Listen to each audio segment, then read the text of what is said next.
ఇలా పుట్టిందట, వనదేవత అట, మేము ఏదనుకుంటే అది అయింది అని వచ్చిన 20-30 మంది మొక్కుకొని నువ్వు పోయి 10 మందికి చెప్పా, నేను పోయి 10 మందికి చెప్పా. రెండో జాతరకి 1000 మంది వచ్చినట్టు 2 జాతరలు అయినా 3వ జాతర మేడారం పోయింది. మీరు మంచిగా అర్థం చేసుకోండి. రెండో జాతర వరకు 1000 మంది వచ్చిందట. ఆ 1000 మందికి భక్తులకు స్నానాలు చేస్తుంటే ఇక్కడ నీళ్ళు లేవు. అప్పుడు మా సంఘ వంశం మా తాత, మేడారం సిద్ధవేణ వంశం మా తాత, కన్నెపల్లి సార్లమ్మ వంశం మా తాత, వీళ్ళు ముగ్గురు కలిసి ఎట్లా చేద్దాము, జాతర ఇక్కడ చేస్తే భక్తులకు స్నానాలకు నీళ్ళు లేవు అని ఆడ పెద్ద వాగున్నది, జంపన్న వాగున్నది, లక్కవరం చెరువు పైన ఉన్నది, మంచిగా నీళ్లు ఇస్తారు, భక్తులు స్నానాలు చేస్తారని ఈడగట్టిన గద్దెలే మళ్ళీ మేడారం కట్టింది. భక్తుల స్నానాల కోసానికి సమ్మక్క సారలమ్మ పవిత్రరాజు 3 గద్దెలు అడగట్టి ఈ తల్లి కుంకుమబరిని అయిందా, ఈ కుంకుమబరిని పట్టుకొని పోయిండ్రు మా తాతలే, వడ్డలు మా తాతలు పట్టుకొని పోయి ఆ గుట్ట మీద పెట్టి చిలకల గట్టని ఆ గుట్టకి పేరు పెట్టి జాతరలో నడిపిండవు. ఇక అట్లే జాతర ఆ చిలకల గుట్ట మీద వెళ్ళి ఆ కుంకుమబరిని పట్టుకున్న తల్లిది పుట్టింది ఈడ కానీ మా తాతలే నెల సౌరకి తీసుకొస్తారు. బుధవారం బేస్తవారం తీసుకొస్తారు, శుక్రవారం ఉంచుతారు, శనివారం నాడు మళ్ళీ 5 గంటలు తీసుకుపోయి మళ్ళీ అదే చిలకల గట్టు మీద ఆ తల్లి పెట్టారు.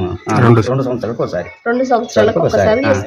అంటే మనం తిరుపతి పోతాం, వెంకటేశ్వరం చూస్తాం, యాదగిరి పోతాం, నరసింహస్వామి బొమ్మ చూస్తాం, కానీ మేడారం పోయి ఏం చూసినావు అంటే ఏం లేదు. గద్దెలు గరుడ స్తంభాలే, రూపకం లేని తల్లి. గద్దెలు గరుడ స్తంభాలే చూసినాం, ఆ తల్లి రూపకం లేనిది. రూపకం అంటే బొమ్మలు గిత్తలు, సమ్మక్క పులి మీద ఉన్నట్టు, సార్లమ్మ జింక మీద ఉన్నట్టు బొమ్మలు గిత్తలు, ఫోటోలు కడతాడు. ఆ ఫోటోలు కూడా మనం కూడా కొనుక్కాల్చుకుంటాము తల్లి అని మొక్కుతాం. ఆ తల్లి అట్లా రూపకం లేని తల్లి ఎంత శక్తి కలదంటే 2 కిలోమీటర్ల దూరాట, గద్దెలకి ఎంతో దూరాట, భక్తులు అందలేకపోయి అక్కడనే చెట్ల కింద ఉండి తల్లి అని మొక్కుకొని ఆటలు కోసుకొని తింటారు.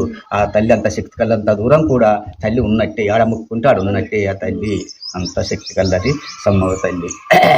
అలా మొత్తంలో పేర్లు చెప్తా తల్లిదండ్రుల పేరు. ఇక ఈడికే కుంకుమబరిని పట్టుకొని పోయి 2 జాతరలు ఇలా చేసిన మా తాతలు.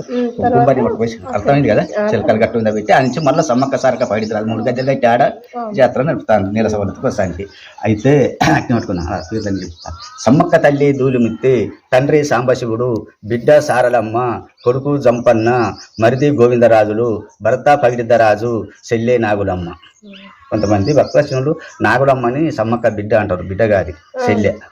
సారలమ్మ ఒక్కతే బిడ్డ కాదు. దాసనారాయణ శ్రీనివాసులు అక్క చెల్లెలని పాట, అదే అక్క చెల్లెళ్ళు కాదు కానీ తల్లి బిడ్డలు సమ్మక్క సారలమ్మ తల్లి బిడ్డలు. చాలా మంచి